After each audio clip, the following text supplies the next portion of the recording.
to give to here. Yes, it absolutely is. And I think Waris Shah starts with that character because the way he has characterized, the girl with a stick in his hands and beating male, when She's courageous, she's bold. Absolutely, and she has her own way. So, and even standing up to his parents and family to say no, and even then getting married is manifestation of at least she said no in front of all those people. So it was a whitewash. And that is where the character of the Heer has been built up even from the start, which the lines I wrote by Waris Shah. So he is that powerful character. And it's all going across in continuity where we, where we have already been introduced to her, and then we can see that boldness what is happening, what is coming on throughout the narrative. Absolutely. Okay, we're having a great time talking about Heer Waris Shah. We'll be back after this break. Stay with us.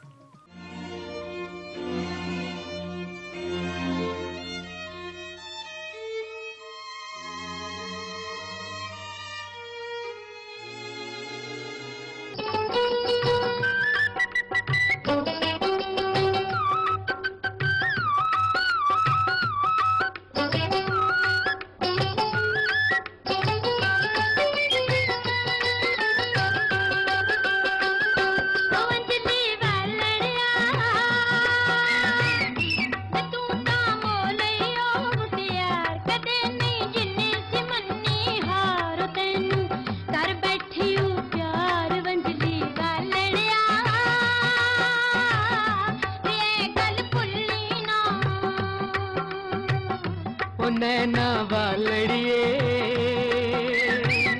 नी मेरी वंजली दी तू तान तू ही मेरा दीनी मान ते तो वार दिया जिंद जान नैना वालड़िए नी ऐ गल भुल्ली ना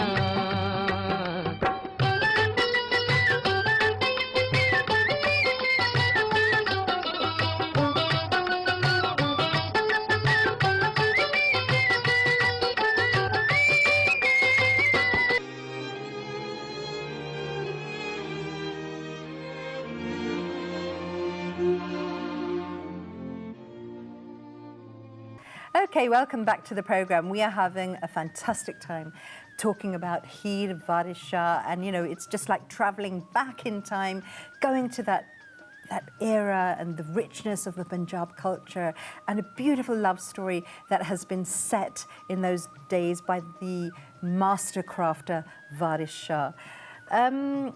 We were talking about Heer and Waris Shah and the genius behind his writing and his use of poetry to immortalize the whole qissa.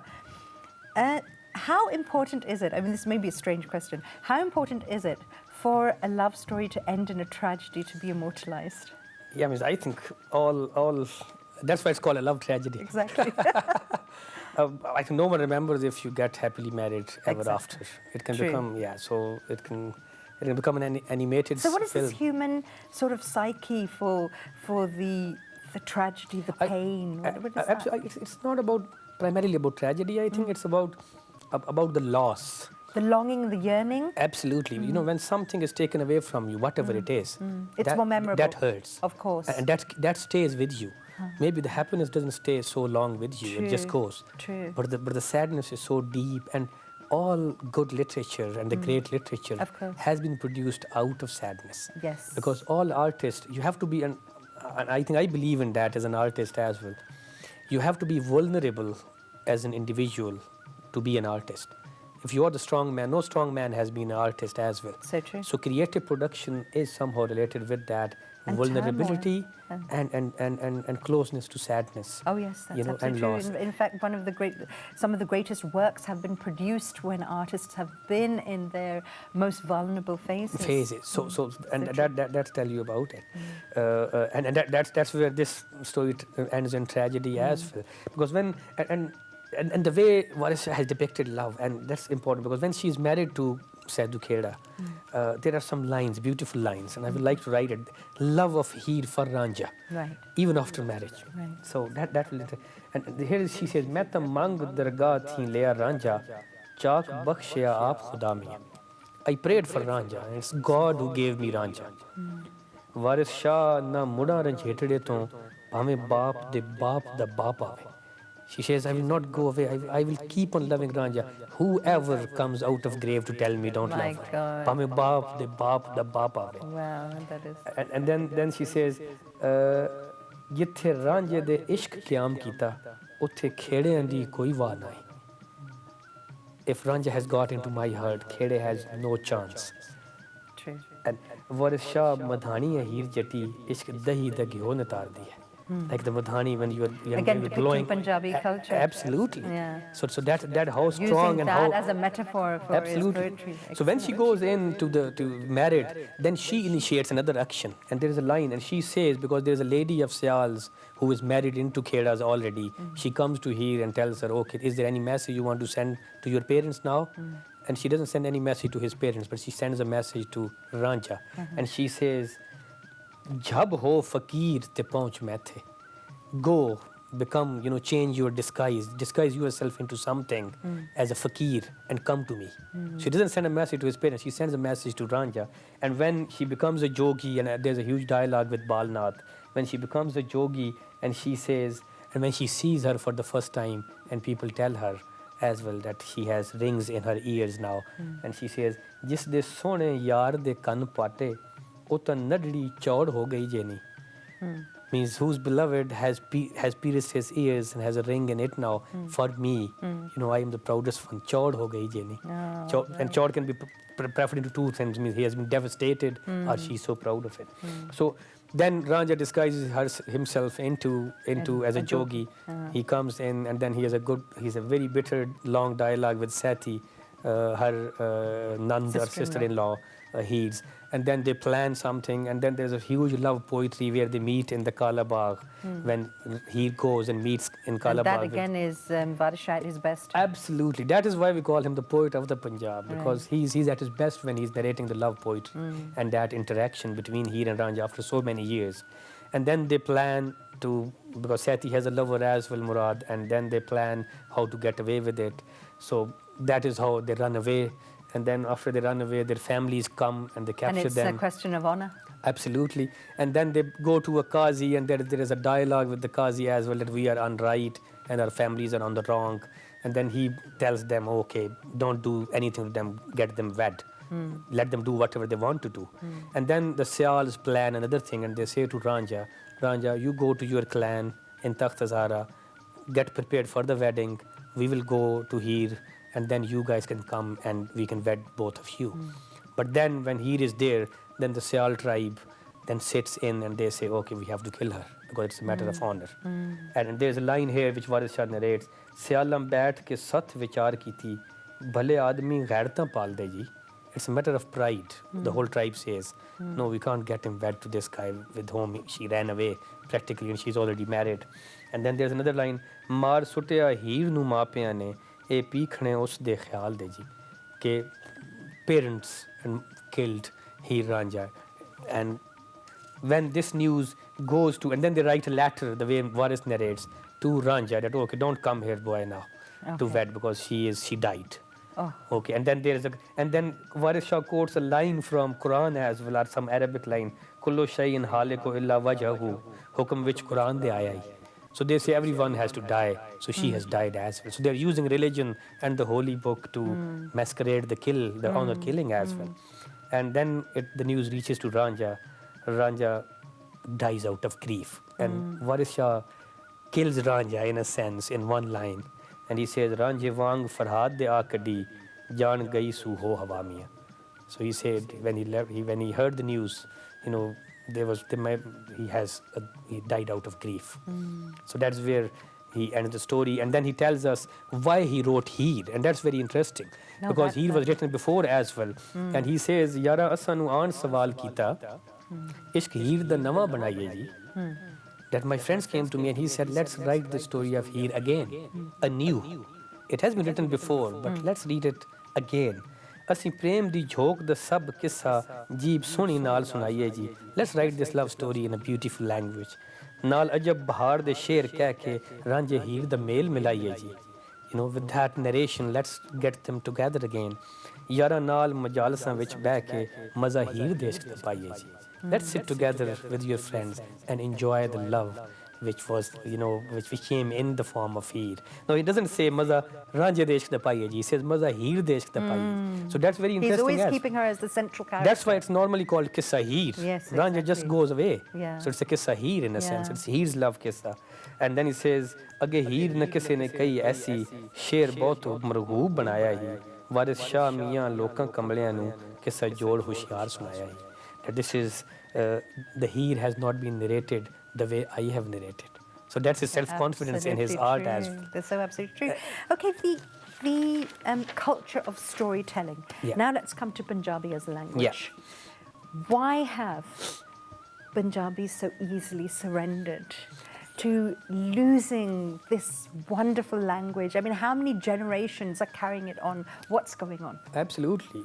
And I think it's the seeds of this may go into the colonial period because, and there are two major reasons. Punjab was ruled from 17, I think if I'm not, if I rightly remember the dates correctly, from 1797 until 1849, it was ruled by Punjabis, by Ranjit Singh.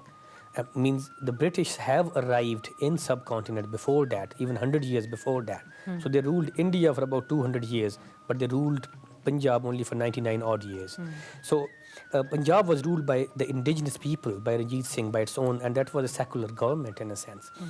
When Punjab was annexed in 1849, the East India Company has a policy to have the vernacular language in that state, whichever was annexed.